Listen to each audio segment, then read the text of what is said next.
আবার চলে এলাম নতুন একটা মিনি ভ্লগ নিয়ে। তো যাই হোক, সেদিনকে বাড়িতে পুজো ছিল, তো তার জন্য সকাল সকাল ঘুম থেকে উঠে পড়েছিলাম। আর উঠে দেখলাম মা ওখানে ভোগ রান্না করা শুরু করে দিয়েছে। তো তোমাদের সাথে বাড়ির ডেকোরেশনটা একটু শেয়ার করে দিলাম। আর এই ফেব্রিক দিয়ে আলপনাগুলো আমি দিয়েছিলাম, খুব একটা ভালো হয়নি, কিন্তু প্রথমবার চেষ্টা করলাম। তো যাই হোক, তারপরে গোপুসোনাকে স্নান করিয়ে ফার্স্টে রেডি করে দিয়েছিলাম, তারপর নিজে রেডি হয়ে গেলাম। আমার রেডি হতে হতে ওইদিকে ঠাকুরমশাইও চলে এসেছিলেন, তারপরে উনি পুজোয় বসে গেছিলেন। তারপরে আরতি করে নিলেন, তারপরে শুরু হলো যজ্ঞ।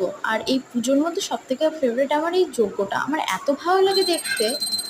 তারপরে যাই হোক, আমরা সবাই একসাথে বসেছিলাম এখানে।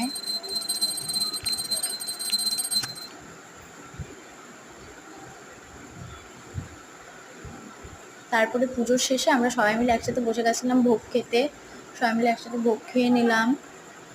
তারপরে আবার সন্ধ্যাবেলার জন্য রেডি হয়ে গেছিলাম।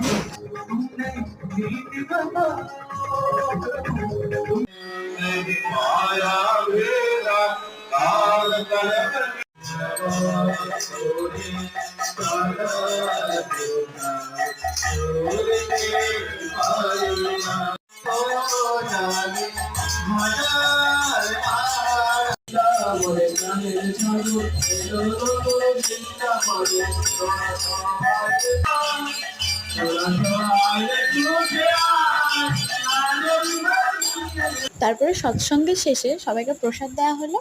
আর আজকের মতন এইটুকুই, টাটা, বাই বাই।